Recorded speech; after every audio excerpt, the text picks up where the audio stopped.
قوة إلا بالله العلي العظيم. أعوذ بالله من الشيطان اللعين الرجيم. بسم الله الرحمن الرحيم. الحمد لله رب العالمين، والصلاة والسلام على أشرف الأنبياء والمرسلين، خاتم النبيين، سيدنا ونبينا وشفيع ذنوبنا وطبيب نفوسنا، مولانا مولى الثقلين جد الحسن والحسين عبد القاسم محمد.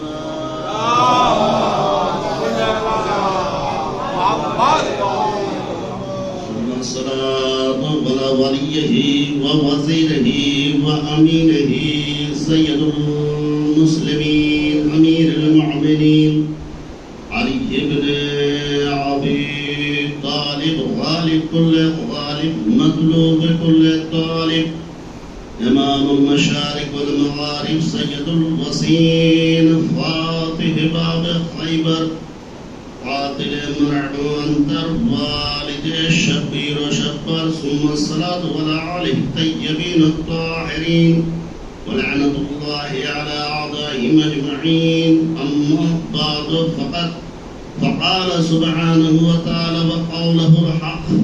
بسم الله الرحمن الرحيم. قل ما أسألكم عليه أجرا إلا المودة في القربى.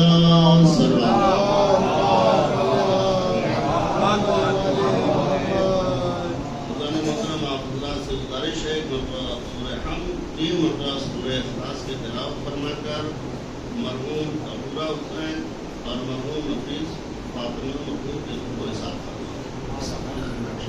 سلوا بھیجیے بابا سے بلند.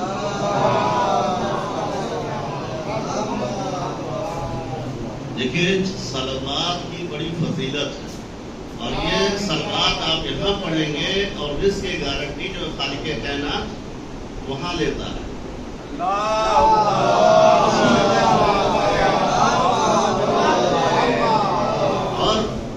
خدا کا شکر ہے کہ خالق کائنات نے ہمیں وہ مقام عطا فرمایا کہ اہل بیت کی محبت عطا کی، اور اہل بیت نے ہمارے لیے وہ جگہ معین کر دیا جہاں سے ہر وقت ہم ثواب حاصل کرتے ہیں.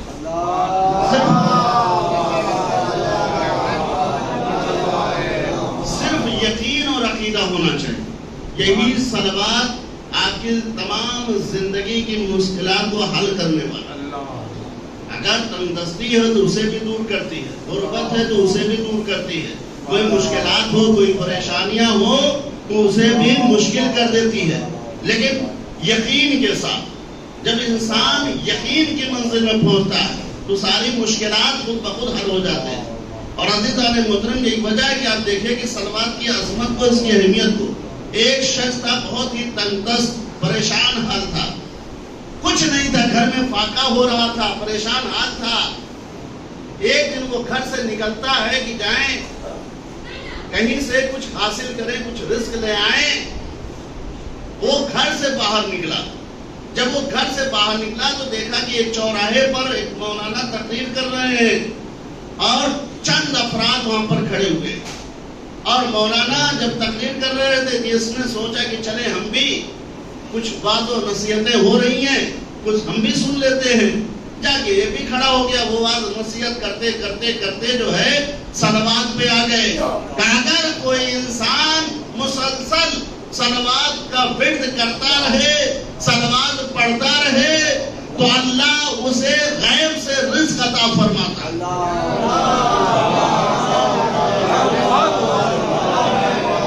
اور صرف غیب سے نہیں، بلکہ اگر اسے صلوات پر عقیدہ ہو جائے تو خالق کائنات رزق اس کے گھر میں برسائے گا.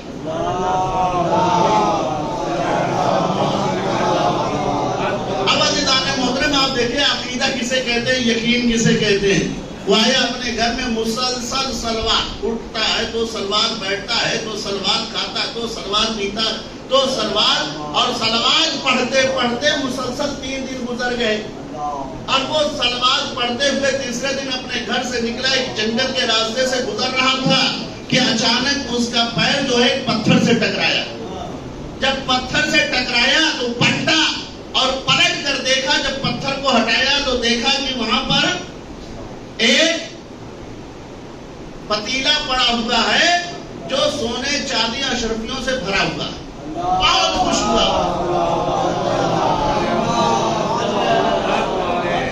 یہ بہت خوش ہوا. اس نے کہا یہ سب کچھ جو ہے ہماری صلوات کی برکت سے ہے.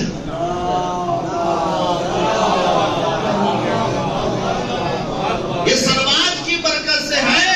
اس نے جلدی سے جو ہے اس گڈھے کو کھودا, صاف کیا, اس مٹکے کو نکالا, اس پتیلے کو نکالا. نکالنے کے بعد ایک مرتبہ مولانا کی آواز اس کے ذہن میں ٹکرائی. کیا مولانا نے کہا تھا کہ جو مسلسل عقیدے کے ساتھ صلوات پڑھے گا تو اس کے گھر میں سونے چاندی اشرفیوں کی بارش ہوگی. جس کا مطلب ہے یہ تو ہمیں باہر ملا ہے, یعنی یہ ہمارا حق نہیں ہے, ہم اسے نہیں لیں گے, یہ کسی اور کا حق ہے. بس جیسے ہی اس کے ذہن میں یہ بات آئی, اب عقیدہ دیکھیے, یقین دیکھیے, اس نے فوراً اس مٹکے کو وہیں بند کیا, اوپر سے پتھر رکھا, اسے بند کیا اور چلا آیا. اور جب گھر پہنچا اپنی بیوی سے ساری گفتگو بیان فرمائی کہ میں اس طریقے سے راستے سے گزر رہا تھا اور پتھر ٹکرایا اور میں نے جب کھول کر دیکھا تو اس کے اندر اشرفیاں بھری پڑی تھی. دیکھ مرتبہ بیوی فرماتی ہے, ارے تو دیکھ نہیں رہا ہے, اتنے دنوں سے ہمارے گھر میں پھانکے ہو رہے ہیں, تندرستی کا یہ حال ہے, مفلسی کا یہ عالم ہے, ارے کم سے کم کچھ تو لے آئے ہوتے. بے مرتبہ کا کمبخت تجھے معلوم نہیں مولانا نے کیا فرمایا تھا کہ تمہارے گھر میں اشرفی کہ وہ بارش ہوگی, تو یہ تو ہمیں باہر ملا, یہ ہمارا حق ہی نہیں تھا, ہم لے کیوں. دیکھ مرتبہ کا اچھا سب نہیں لے کر آئے تھے تو کم سے کم 2-4 تو لے کے چلے آئے ہوتے, 10-20 تو لے کے چلے آئے ہوتے. کم سے کم یہ غربت, یہ مفلسی جو فاقہ چل رہا یہ تو دور ہو جاتا. عزیزوں یہ گفتگو ہو رہی تھی. اچھا اسی کے بغل میں جو گھر تھا ایک عیسائی کا گھر تھا. وہ عیسائی کان لگا کے دونوں میاں اور بیوی کی باتیں سن رہے تھے. غور سے جب سن لیا پوری بات تو کہتے کتنے بڑے احمق, کتنے بڑے پاگل ہیں یہ. بتاؤ, ملی ہوئی دولت چھوڑ کر چلے آئے, ملی ہوئی دولت چھوڑ کر چلے آئے. اب میں جاتا ہوں اسی جنگل میں اور اس مٹکے کو نکالتا ہوں, اشرفیوں کو لے کر آتا ہوں اور لانے کے بعد میں امیر ہو جاؤں گا, میرے پاس پیسہ ہی پیسہ ہو جائے گا. اب عزیزان محترم اس کے بتائے ہوئے راستے میں جو کچھ سنا تھا, جو وہاں جنگل میں پہنچا, اس نے اس پتھر کو دیکھا, پتھر کو ہٹایا, ایک مٹکا دیکھا, بہت خوش ہوا, جلدی سے مٹکے کو صاف کیا. صاف کرنے کے بعد اب جو مٹکے کو کھولا تو اس کے اندر اشرفی نہیں بلکہ بچھیاں موجود تھی. اب اس نے جیسے بچھوؤں کو دیکھا, دیکھ مرتبہ اس نے کہا اچھا یہ اچھی چال چلے ہیں ہمارے لیے, یہ ہمیں سنا رہے تھے تاکہ ہم آئیں اور ڈائریکٹ مٹکے میں ہاتھ ڈالیں اور بچھیاں کاٹیں اور مر جائیں. یہ ہمارے موت کا پلان بنا رہے تھے. اب ہمیں کام کرتے ہیں, اسی مٹکے کو اٹھاتے ہیں, انہیں بچھوؤں کو لے کر جائیں گے اور لے کر جائیں گے اور انہیں کے گھر میں اسے پلٹ دیں گے تاکہ بچھیاں ان کے گھر میں جائیں اور کاٹ کے کاٹ لیں, وہ ختم ہو جائیں گے. اب عزیزان محترم یہ مٹکا اٹھا تھا, عقیدہ دیکھیے اس کا عقیدہ کہ مولانا نے کیا فرمایا تھا کہ اشرفیوں کی بارش ہمارے گھر میں ہوگی. اب صلوات پڑھیے. اب عزیزان محترم یہ عیسائی لے کر آیا اور آنے کے بعد بلندی پہ چڑھا, چھت پہ آیا, آنے کے بعد ان کے صحن خانہ میں جو مٹکے کو پلٹا تو اب مٹکے سے جو گرنا شروع ہوا تو بچھی نہیں بلکہ اشرفیہ گر رہی تھی. ایک مرتبہ اس نے اپنی زوجہ کو بلایا, بلانے کے بعد کہا دیکھ کمبخت, میں نے کہا تھا نا کہ صلوات پڑھو تو مولانا نے کہا تھا آسمان سے بارش ہوگی, دیکھ اشرفیوں کی بارش آسمان سے ہو رہی ہے. صلوات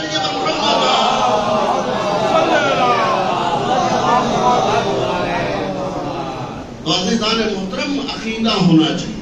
یقین ہونا چاہیے. اور عزیزان محترم یہی وجہ ہے کہ یہ دولت ہمارے پاس ہے، اس لیے کہ علی کی محبت ہمارے پاس، اہل بیت کی محبت ہمارے پاس. اور یہ کون ہے؟ یہ وہ ہیں جو قرآن کے ساتھ ہے، قرآن ان کے ساتھ ہے، علی قرآن کے ساتھ ہے. اس لیے کہ آپ دیکھیے کہ علی وہ ہے جو قرآن کے ساتھ اچھا لگتا ہے، جو قرآن کے ساتھ سجدہ بھی ہے، زیب بھی دیتا ہے اور شایان شان بھی ہے. اس لیے کہ آپ دیکھیں قرآن بھی ہادی، علی بھی ہادی، قرآن بھی نور، علی بھی نور، قرآن بھی رہبر، علی بھی رہبر، قرآن بھی معجزہ، علی بھی صاحب معجزہ. قرآن میں اگر سورہ کوثر ہے تو علی ساقی کوثر، اگر قرآن میں سورہ رحمان ہے تو علی جان رحمان ہے. صلوات علیہ محمد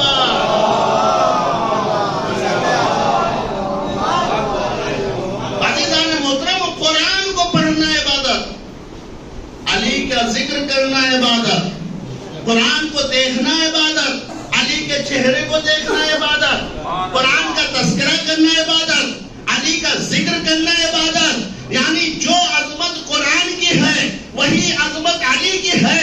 لیکن قرآن اور علی میں ایک فرق ہے، اس لیے کہ جب تک آپ قرآن پڑھیں گے ثواب ملتا رہے گا، عبادت ہوتی رہے گی. جب تک آپ قرآن کو دیکھیں گے عبادت ہوتی رہے گی. لیکن اگر آپ قرآن ہٹا دیں اور قرآن کریں تو عبادت نہیں ہوگی. لیکن علی کا دیکھنا بھی عبادت، علی کا ذکر کرنا بھی عبادت، علی کرنا بھی عبادت ہے.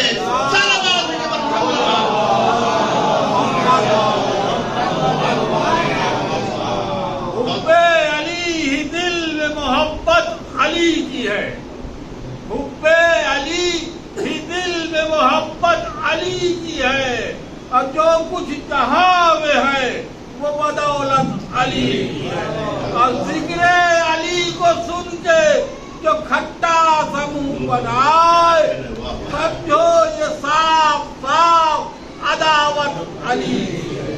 نعرہ صلوات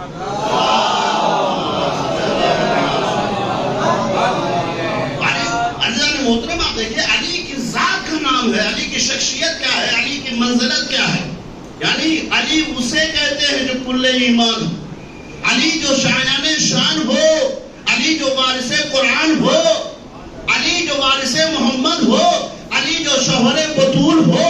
علی وہ ہے جو آمنہ کا پھول ہے. علی کسے کہتے ہیں؟ علی اس شخصیت کا نام ہے. اب عزیزان محترم جملہ آپ کے حوالے کر رہا ہوں کہ آپ دیکھیں کہ علی کس شخصیت کا نام ہے، علی کس ذات کا نام ہے. وہ علی اگر شب ہجرت رسول اسلام کی چادر کو اوڑھ کر بستر رسالت پر سو جائے تو کفار نبی سمجھتے رہے، چادر ہٹا کے آ جائے نصیری خدا سمجھے. صلوات محمد.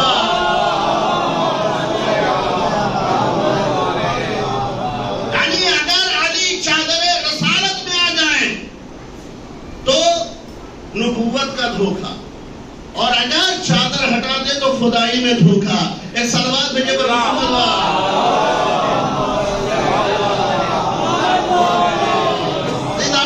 شب ہجرت رسول اسلام نے بستر رسالت پر سو کے خدائی بھی بچائی ہے، نبوت بھی بچائی ہے. یہی وجہ ہے کہ آپ دیکھیں کہ ایک دور تھا ظالم کا دور، ظالم بادشاہ، یعنی جس نے بھی نام علی لیا اسے قتل کر دیا. نام علی لیا، قتل کیا. اسی کے شہر میں، اسی کے دور میں ایک علی کی چاہنے والی تھی، ایک علی کی شیعہ تھی، علی سے محبت کرنے والی تھی، جس کا نام تھا حرہ. تاریخ نے لکھا وہ ہر وقت علی علی علی کرتی رہتی تھی. سو رہی تب بھی علی، بیٹھتی ہے تب بھی علی، اٹھتی ہے تب بھی علی علی. جب بادشاہ کو پتا چلا کہ میرے شہر میں فلاں جگہ ایک عورت ہے جو ہر وقت علی علی کیا کرتی ہے، اسے سپاہیوں کو بھیجا کہ گرفتار کر کے لے آؤ. اب عزیزان محترم سپاہی آتے ہیں، اس کے گھر پر دستباب کیا. کہا کون؟ کہا میں بادشاہ کا سپاہی ہوں. کہا کس لیے آئے ہو؟ کہا بادشاہ نے دربار میں بلایا. کہا بادشاہ نے دربار میں بلایا ہے. اب ظاہر سی بات، جو علی والے ہوتے وہ ڈرتے نہیں، جو علی والے ہوتے وہ خوف زدہ نہیں ہوتے ہیں. ایک مرتبہ فرمایا کہ بادشاہ نے بلایا، تم چلو میں حاضر ہوتی ہوں، اور سر پہ چادر ڈالی پہنچ گئی بادشاہ کے دربار میں، اور جا کے بادشاہ کے دربار میں بادشاہ کے سامنے کھڑی ہوئی، آنکھوں میں آنکھیں ڈال کر فرماتی ہے، اے بادشاہ تو نے مجھے کیوں بلایا ہے؟ کہا میں نے سنا ہے کہ تم ہر وقت علی علی کرتی رہتی ہو، ہر وقت علی علی کرتی رہتی ہو۔ تو ایک مرتبہ حرہ فرماتی ہے میں کر رہی ہوں نا، اس میں تمہارا کیا بگڑنا ہے؟ اس میں تمہارا کیا جاتا ہے؟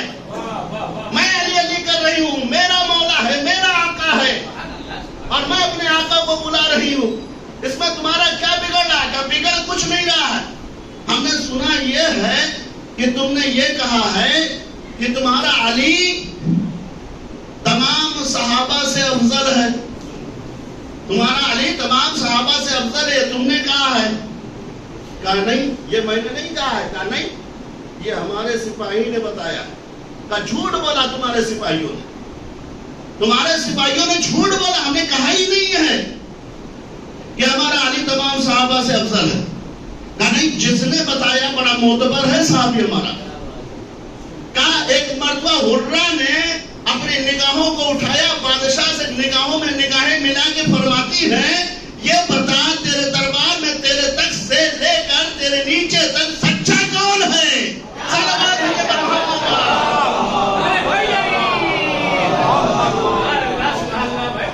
ایک مرتبہ اس نے کہا نہیں تم نے کہا ہے۔ کہا اچھا یہ بتاؤ تم نے کیا کہا؟ کہا ہم نے کہا لیکن ہم نے یہ نہیں کہا۔ کہا پھر کیا کہا ہے؟ کہا ہم نے علی کے سلسلے میں نہیں کہا کہ علی تمام صحابہ سے افضل ہے۔ کہا پھر کیا کہا ہے؟ کہا ہم نے یہ کہا ہے آدم سے لے کر عیسیٰ تک جتنے نبی آئے ہیں ہر نبی سے ہمارا علی افضل ہے۔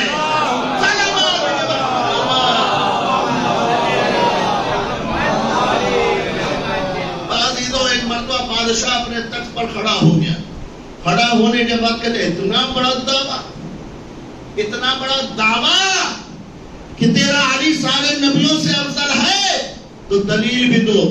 تو ایک مرتبہ حرہ فرماتی میں علی والی ہوں، اور علی والے کبھی دلیل سے گھبراتے نہیں ہیں۔ کتنی دلیلیں چاہیے؟ کا دلیل دو۔ کا کیسی دلیل؟ کا یہ بتاؤ تم نے کہا تمام نبیوں سے تمہارا علی افضل ہے، تو یہ بتاؤ آدم سے کیسے افضل ہے؟ یہ بتاؤ تمہارا علی آدم سے کیسے افضل ہے؟ ایک مرتبہ حرہ فرماتی تیری عقل کو کیا کہا جائے، ابھی بھی تیری عقل نہیں کھل رہی ہے۔ یہ بتاؤ کہ اللہ نے جناب آدم سے کہا تھا اس گندم کے پاس مت جانا، یعنی گندم نہ کھانا، اور جناب آدم نے گندم کھایا، لیکن خالق کائنات نے میرے علی کو کبھی منع بھی نہیں کیا کہ گندم نہ کھانا، لیکن میرا علی وہ ہے کہ زندگی میں گندم کھایا ہی نہیں، ہمیشہ جو کی روٹی کھاتا رہا۔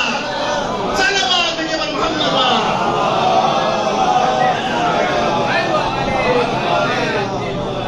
کہا اچھا ٹھیک ہے، آدم سے تو افضل ہو گئے علی، آدم سے افضل ہو گئے، یہ بتاؤ تمہارا علی عیسیٰ سے کیسے افضل ہے؟ عیسیٰ سے کیسے افضل ہے؟ ایک مرتبہ حرہ فرماتی تو سامنے کی بات ہے، تمہارے نگاہوں کے سامنے کی بات ہے۔ کہا وہ کیسے؟ کہا اس لیے کہ جب جناب عیسیٰ آئے تو قوم گمراہ ہوئی اور انہوں نے جناب عیسیٰ کو خدا کا بیٹا کہہ دیا، اور دوسری گمراہ ہوئی جب علی آئے جسے ہم نصیری کہتے ہیں، انہوں نے تو علی کو خدا ہی مان لیا۔ ایک صلوات بھیجیے محمد علیہ وسلم۔ اس لیے کہ گمراہ وہ بھی ہوئے، گمراہ یہ بھی ہوئے، سیدھے راستے سے وہ بھی ہٹے، اس لیے کہ جناب عیسیٰ نہ خدا کے بیٹے ہیں، نہ علی خدا کا بیٹا، نہ خدا ہے، اس لیے کہ خالق کائنات خود فرماتا لم یلد ولم یولد۔ ایک صلوات بھیجیے محمد۔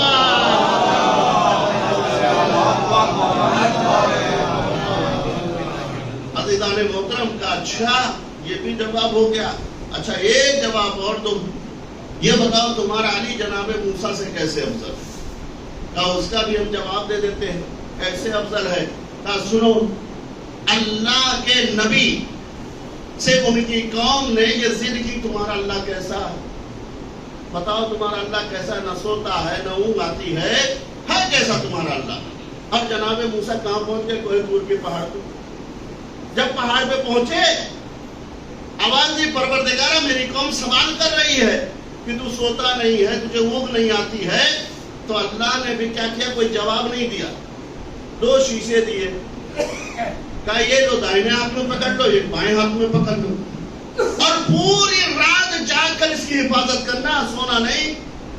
اللہ نے جناب موسیٰ سے کہا کہ اس کی حفاظت کرنا، اس کے محافظ بننا، دیکھو یہ ٹوٹنے نہ پائے. اب جناب موسیٰ اس کی حفاظت کر رہے ہیں. رات کا پہلا حصہ گیا، حفاظت ہو رہی ہے. دوسرا حصہ گیا، حفاظت ہو رہی ہے. تیسرا حصہ گزر گیا، حفاظت ہو رہی ہے. لیکن جب رات کا چوتھا حصہ آیا کہ اچانک ایک مرتبہ جناب موسیٰ کی آنکھ بند ہوئی، اور جیسے ہی آنکھ بند ہوئی دونوں شیشے آپس میں ٹکرائے، ٹوٹ گئے. جناب موسیٰ نے ہاتھوں کو اٹھایا، کہا پروردگارہ تو نے کہا کہ حفاظت کرنے کے لیے، یہ تو چور ہو گئے. ایک مرتبہ خالق کی آواز آئی، تمہارے سوال کا جواب بھی مل گیا. فرمایا پروردگارہ وہ کیا ہے؟ کہ موسیٰ چند لمحوں کے لیے تم سو گئے تو اس شیشے کو نہ بچا سکے. ذرا سوچو خدا سو جائے تو کائنات کیسے بچے گی؟ صلوات مجھے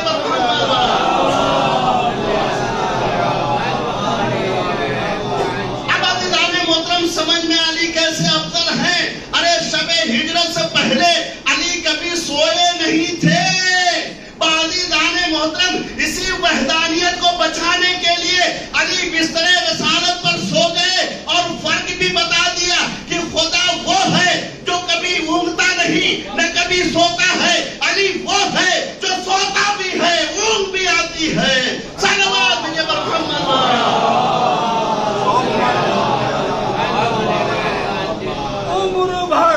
عمر بھر رات عبادت میں گزاری، لیکن عمر بھر رات عبادت میں گزاری، لیکن سوئے بھی کر شب ہجرت تو پیغمبر کے لیے، سوئے بھی کر شب ہجرت تو پیغمبر کے لیے.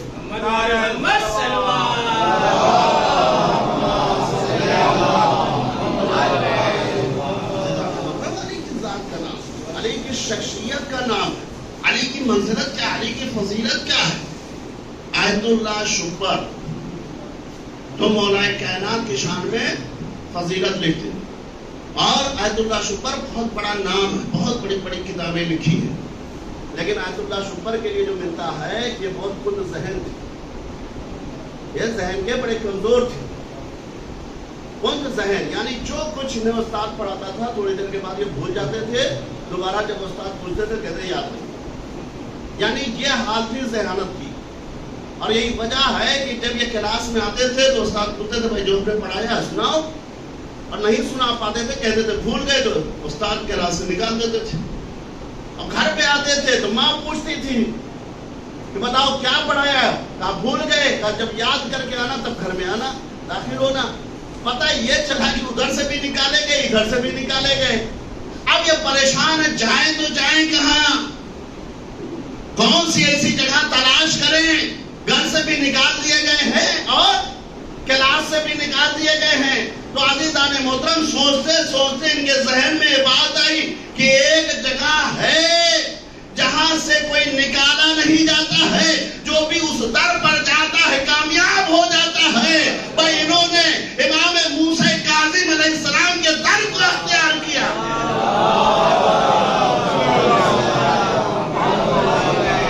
پہنچ آئے روضہ رسول، روضہ امام موسیٰ کاظم علیہ السلام. اور آنے کے بعد دن کا پہلا حصہ دوسرا حصہ بس روضہ پکڑے ہوئے، مولا علم دو، مولا علم دو، مولا علم دو، مولا علم دو. پہلا دوسرا تیسرا چوتھا حصہ گزر گیا، رات آ گئی، لیکن یہ بس ایک ہی رٹ، مولا علم دیجئے، مولا علم دیجئے، مولا علم دیجئے. اور عزیزان محترم جب رات کا چوتھا حصہ آیا ان کی آنکھیں بند ہوئیں. ایک مرتبہ دیکھا خواب میں کہ امام موسیٰ کاظم چلے آ رہے ہیں اور فرما رہے شکر یہ جو قلم آج سے ہاتھ تمہارا ہوگا، مضمون ہمارا ہوگا. صلوات پر محمد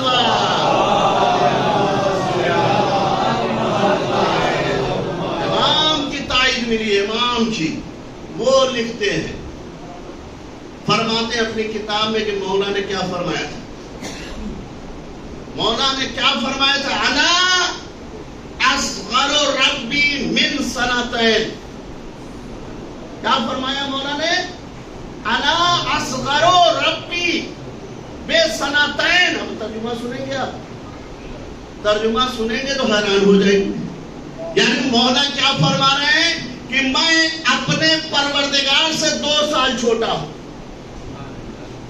کیا فرمایا؟ 2 سال سے چھوٹا ہوں، 2 سال کا سن. یہ کون کہہ رہا ہے؟ یہ کون کہہ رہا ہے؟ پہلے آپ کے چہرے کو دیکھ لیں اچھی طریقے سے، پھر ہم اس حدیث کی وضاحت کرتے ہیں. مولا فرما رہے ہیں، کل ایمان فرما رہا ہے. اگر انکار کیا تو نتیجہ کیا نکلے گا؟ نتیجہ کیا ہوگا؟ ایمان بھی ضائع. اب جو ایمان گیا تو اسلام بھی گیا. کل ایمان کی بات ہے نا. علی فرما رہے ہیں، انکار کوئی کر نہیں سکتا ہے. کیا فرمایا؟ کہ میں اپنے رب سے 2 سال کا چھوٹا ہوں. اب عزیزان محترم آپ دیکھیں کہ یہاں جو لفظ بحث ہے وہ سنتین سے ہے.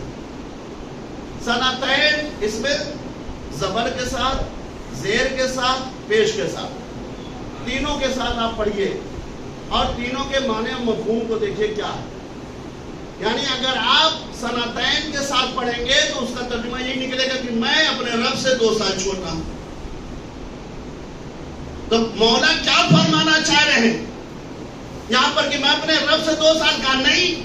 مولا یہاں پر بتانا چاہ رہے ہیں کہ دیکھو یہ سن اور سال سے ہمیں نہ نکالنا، یہ مہینوں سے ہمیں نہ نکالنا. مولا فرما رہے ہیں میں اپنے اللہ سے 2 سال یعنی 2 سے چھوٹا ہوں. ایک اللہ سے چھوٹا ہوں، ایک نبی سے چھوٹا ہوں، اس کے بعد سب سے بڑا ہوں. مولا نے کیا فرمایا کہ سنوں سال سے نہ تولنا، مہینوں سے نہ تولنا.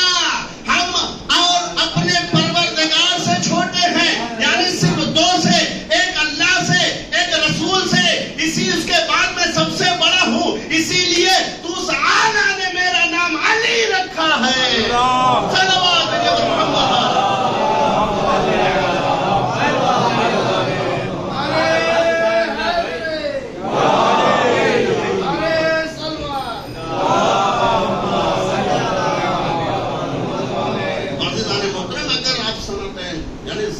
ساتھ پڑھیں گے تو آپ کا ترجمہ ہوگا کہ ہم 2 سے چھوٹے ہیں. یعنی اس میں سال کی قید نہیں ہے، 2 سے ہم چھوٹے ہیں، ایک اللہ سے، ایک نبی سے چھوٹے ہیں. اچھا اگر آپ پیش کے ذریعے پڑھیں گے تو کیا ہوگا؟ سنتین. سنتین اس کے کیا معنی ہوں گے؟ یعنی ہماری سنت. مولا علی فرما رہے ہیں ہماری سنت 2 سنتوں کے بعد ہے. ہماری سنت 2 سنتوں کے بعد ہے. پہلی سنت کون ہے؟ اللہ. دوسری سنت کون ہے؟ رسول ہے. اب پڑھیے نا، لا الہ الا اللہ محمد رسول اللہ علی ولی اللہ. صلوات علی محمد.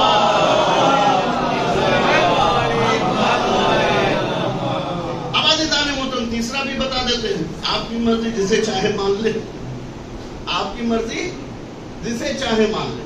تیسرا کیا ہے؟ زیر سے. یہ کیا کہتے ہیں؟ سنتین. سنتین کس سے بنا؟ سنا سے. سنا کے معنی کیا ہیں؟ سنا کے معنی کیا ہیں؟ اونگنے کو کہتے ہیں. جیسے مجلس ہوتی ہے، اکثر مجلسوں میں لوگ اونگنا شروع کر دیتے ہیں، آنکھیں بند ہو جاتی ہیں. اس کو کہتے ہیں اونگنا، یعنی سونا نہیں. اور سونے کو کیا کہتے ہیں؟ آپ حضرات اچھی طریقے سے واقف ہیں، ماشاءاللہ روز صبح میں سنتے ہی رہتے ہیں الصلاۃ خیر من النوم. نوم کہتے ہیں سونے کو، سنا کہتے ہیں اونگنے کو. نوم کسے کہتے ہیں؟ سونے کو کہتے ہیں. یعنی باقاعدہ اپنے بستر لگایا، چادر تانی اور سو گئے، اسے کہتے ہیں نوم. اور اسے کہتے ہیں سنا کو اونگنا. اب عزیزان محترم آپ پڑھیے آیت الکرسی. لا تاخذہ اس سنا کو نوم سے ملا دیجیے، سنا کو نوم سے ملا دیجیے آپ، لا تأخذہ سنۃ و نوم، یعنی اللہ وہ ہے جسے کبھی نہ اونگ آئی نہ سویا۔ اب عزیزان محترم سمجھ میں آیا کہ مولا کائنات بستر رسالت پر سو کر وحدانیت کو بچایا اور فرمایا کہ اللہ وہ ہے جو سوتا نہیں ہے، اسے اونگ نہیں آتی ہے، میں وہ ہوں جسے نیند بھی آتی ہے، سوتا بھی ہوں۔ صلوات علی محمد۔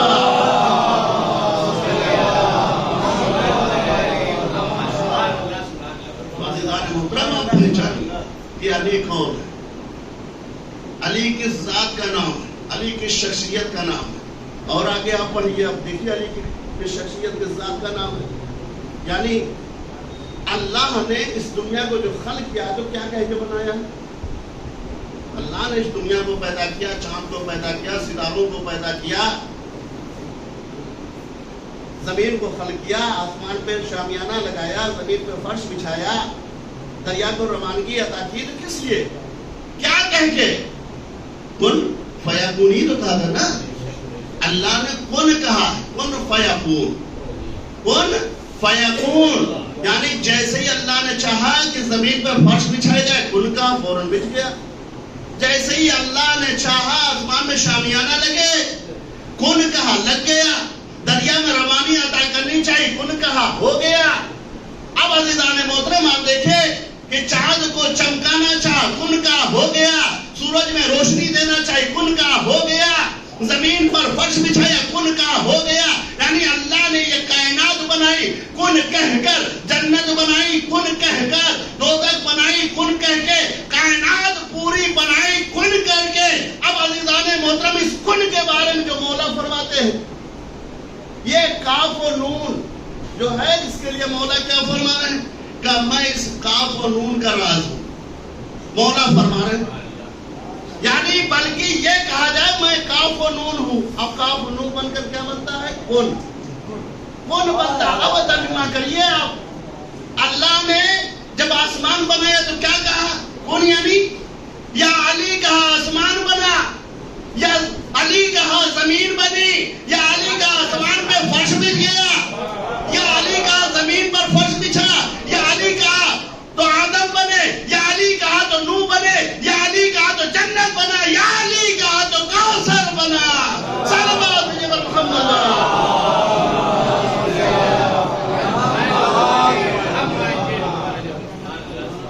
عزیزان محترم یہ عظمت ہے، یہ مرتبہ اہل بیت ہے، اور جو بھی ان کے طرف پر آیا وہ خالی واپس نہیں گیا۔ جو بھی در حسین پر، در اہل بیت پر آیا ہے، خالی نہیں آیا۔ ورنہ آپ دیکھیے کہ راہب آیا تھا در حسین پر، جو رسول اسلام کے پاس آیا، کہا یا رسول اللہ میرے لیے دعا کر دیے، کوئی اولاد نہیں۔ تو رسول نے کیا فرمایا تھا کہ تمہاری قسمت میں اولاد نہیں، تمہاری قسمت میں اولاد نہیں، تمہاری نصیب میں اولاد نہیں ہے۔ وہ روتا ہوا واپس چلا، راستے میں امام حسین ملے، راہب کو روتا ہوا دیکھا کہ کیوں رو رہے ہو، کیوں رو رہے ہو؟ کہا آپ کے دادا نانا کے پاس گیا تھا لیکن اولاد نہیں ملی، واپس جا رہا ہوں۔ امام نے ہاتھ کو پکڑا، نانا کے پاس لے آئے، کہا نانا جان کیا بات ہے؟ کہا اس کے نصیب میں اولاد نہیں ہے، اس کی قسمت میں اولاد نہیں ہے۔ حسین نے کیا فرمایا؟ 1 دیا، 2 دیا، 3 دیا۔ رسول کیا فرما رہے ہیں؟ اس کی قسمت میں اولاد نہیں ہے، توجہ رہے، اس کی قسمت میں اولاد نہیں ہے۔ اور حسین کہہ رہے 3 دیا، 4 دیا، 5 دیا، 7 دیا۔ ایک مرتبہ رسول نے کہا اس کی قسمت میں اولاد نہیں ہے، ایک مرتبہ حسین نے فرمایا کہ میں حسین ہوں اور حسین قسمت کو بدل دیتا ہے۔ صلوات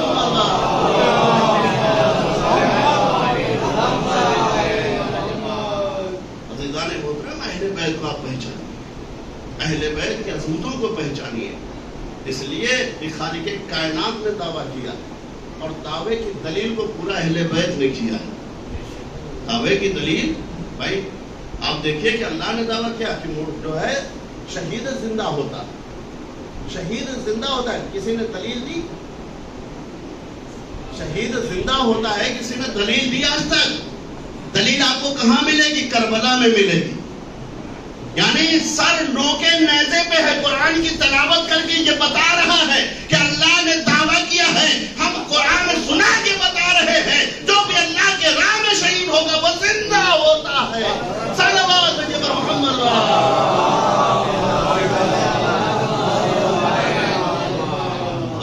یہ ہے وہ اہل بیت، ان کی منزلت یہ ہے، ان کا مرتبہ یہ ہے. لیکن دنیا نے اہل بیت کی عظمت کو سمجھا، دنیا نے اہل بیت کے مرتبے کو سمجھا.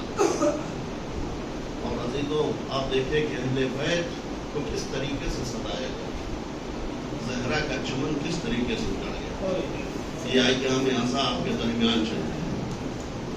ظاہر سی بات ہے کہ امام حسین علیہ السلام کا سفر کربلا تک تھا، علی اکبر کا سفر کربلا پہ جا کے رک گیا، جناب قاسم کا سفر کربلا پہ رک گیا، جناب عباس کا سفر کربلا تک.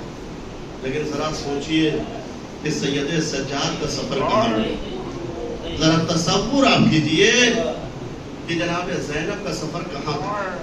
کیا چلتے چلتے پیروں میں عبلے نہ پڑ گئے؟ کیا سید سجاد کے پیروں میں چھالے نہ پڑ گئے ہوں؟ عزاداروں کیا مصیبتیں اہل بیت. اور یہی وجہ ہے کہ امام سجاد فرماتے ہیں کچھ مصیبتیں ایسی ہمارے اوپر آئی ہیں، کچھ مصیبتیں ایسی ہمارے اوپر آئی ہیں کہ اگر میں امام نہ ہوتا تو مر جاتا.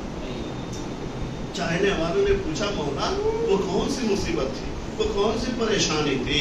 ایک مرتبہ مولا فرماتے جب میرا بابا شہید ہو گیا، 11 محرم آتی ہے اور یہ ظالم ہاتھوں میں رسیاں لے کر آتے ہیں اور ہماری ماں بہنوں کو اسیر کرنے کے لیے. اور جب جناب زینب نے دیکھا تو ایک مرتبہ تڑپ کے میرے پاس آتی ہے اور کہتے سجاد کیا اہل حرم کو وہ دن آگے ہیں کہ نہ محرم بھی ہاتھ لگائیں گے. اور باب اعزا ایک مرتبہ سید سجاد فرماتے اے پھوپھی اماں آپ ٹھہر جائیے، آپ برداشت کریے، ایسا نہیں ہوگا. وہ رسیاں لاتے ہیں اور میں اپنے ہاتھوں سے اپنی ماں بہنوں کے گلے میں رسیاں ڈال دوں گا. ارباب اعظم پردے کا اتنا خیال تھا، لیکن سید سجاد سے پوچھئے، تصور کیجئے کس طریقے سے سید سجاد نے ماں بہنوں کے گلے میں رسی ڈالی ہوگی، کیسے برداشت کیا ہوگا. لیکن سید سجاد نے یہاں نہیں فرمایا کہ اگر میں امام نہ ہوتا تو مر جاتا. فرمایا مولا کب یہ فرمایا ہے کہ جب میں نے سب کے گلے میں رسی ڈال دی تو ایک 4 سال کی بچی سکینہ میرے پاس آتی ہے،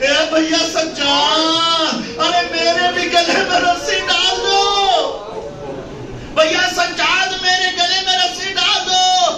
عزاداروں کوئی بھی بھائی برداشت نہیں کر سکتا ہے. عزاداروں میں نہیں جانتا ہوں کہ سید سجاد نے کیسے جناب سکینہ کے گلے میں رسی ڈالی ہوگی.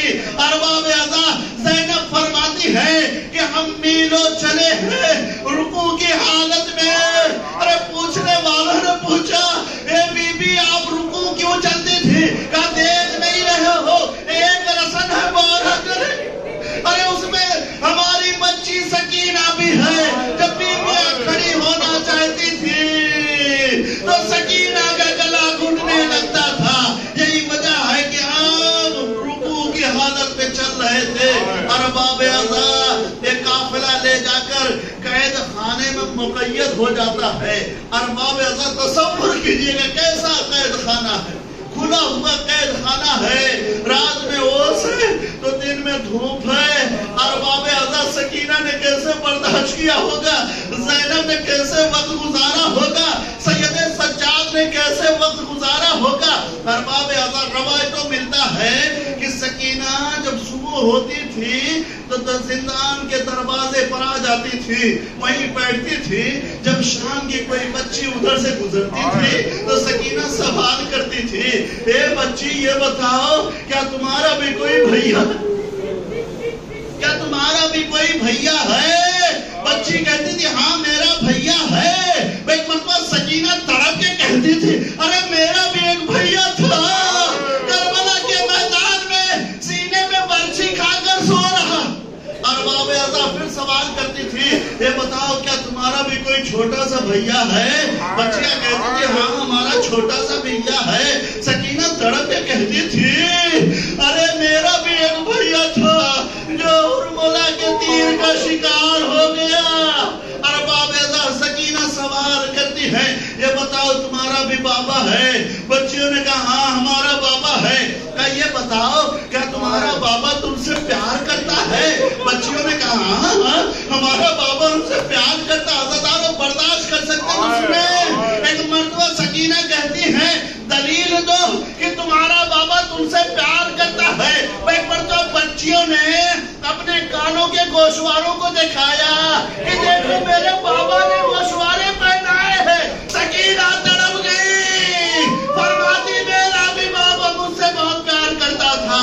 ارے میرے بابا نے بھی میرے کانوں میں گوشوارے پہنائے تھے لیکن ان ظالموں نے بعد شہادت میرے بابا کے میرے کانوں سے کھینچ لیے. اور بابا عطا یقیناً آپ کے آنکھوں میں آنسو آ گئے ہیں. یقیناً آپ گریا کریے اس لیے کہ آج ہمیں پرسہ دینا ہے. ارباب عطا سکینہ کے چچا کو پرسہ دینا ہے, سکینہ کے بابا کو. ارباب عطا رات دن سکینہ اپنے بابا پر گریا کر رہے, رات دن سکینہ اپنے بابا پہ گریا کر رہی ہے.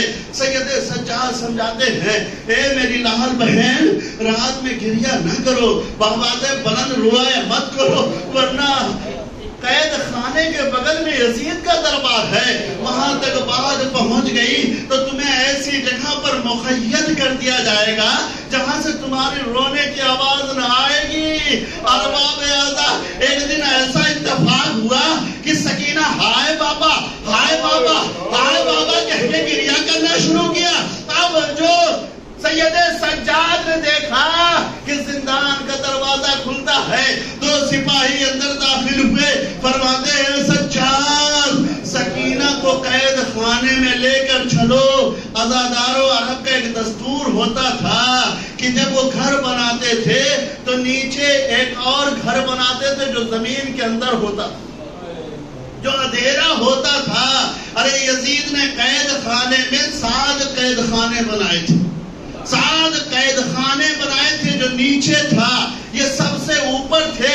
یہی وجہ ہے کہ میر انیس کا وہ مرثیہ آپ کو یاد ہوگا کہ اندھیرے گھر میں سکینہ کو موت آئی ہے.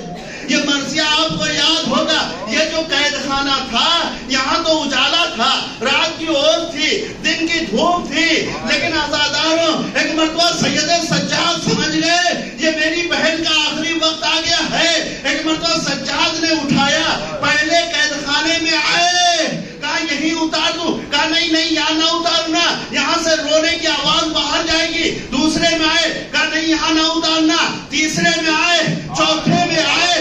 جب چوتھے میں آئے تو ایک مرتبہ سکینہ نے باہیں ڈال دی سید سجاد کے گلے میں. فرماتے بھیا یہاں تو بڑا اندھیرا ہے, اے بھیا آپ تو میرے ساتھ رہیں گے. عزاداروں سجاد طرف کے فرماتے نہیں نہیں میں آپ کے ساتھ نہیں رہوں گا. ایک مرتبہ فرماتے اچھا اچھا پھوپھی زینب آ جائیں گی, کہا نہیں زینب بھی نہیں آئے گی. ایک مرتبہ سکینہ فرماتی ہے اچھا اماں رباب آ جائیں گی, اماں رباب آئیں گے. عزاداروں سنیے بہت گریا کریں گے. ایک مرتبہ یہ باتیں ہو ہی نہیں تھی کہ سپاہیوں نے کہا سجاد یہاں بھی نہیں اتارنا ہے اور نیچے لے چلو. عزاداروں اب جو 5واں قید خانہ آیا, 6واں آیا, یہاں تک کہ 7واں قید خانہ آیا, ایسا اندھیرا کہ سکینہ فرماتی ہے اے بھیا ارے میں آپ کی گود میں ہوں لیکن مجھے آپ کا چہرہ دکھائی نہیں دے رہا. یہ سکینہ کی مجبوری تھی, یہ سکینہ کی غربت تھی. ایک مرتبہ سید سجاد نے حکم ہوا کہ یہیں پر اتار دو. اب جو سید سجاد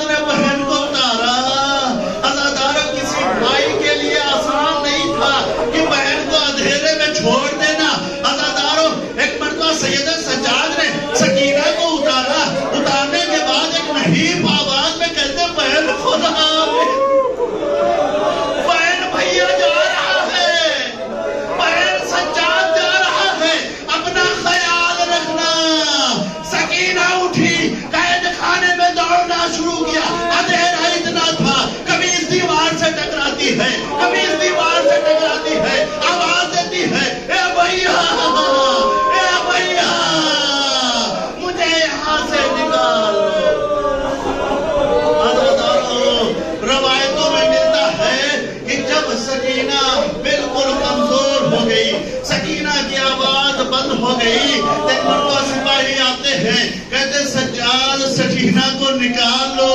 عزادارو اب جو سکینہ باہر آئی تو بابا کو یاد کرتے کرتے سکینہ اس دنیا سے چلی گئی. سجاد نے فرمایا اے بیویوں خبردار کوئی سکینہ کو جگانا نہیں, بڑے دنوں بعد سکینہ سوئی ہے. ایک مرتبہ سجاد آگے بڑھے, سکینہ کے ہاتھ کو لیا, فرمایا انا للہ و انا الیہ راجعون. ارے حسین کی عزادار اس دنیا سے چلی گئی, سکینہ ہمیں چھوڑ کر چلی گئی. انا و انا الیہ راجعون.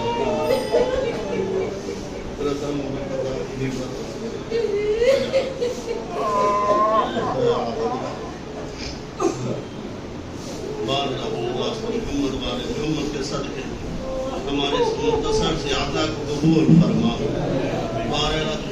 محمد کے صدقے میں جو مومنین مومنات پریشان خانوں کی پریشانیوں کو رفع فرما.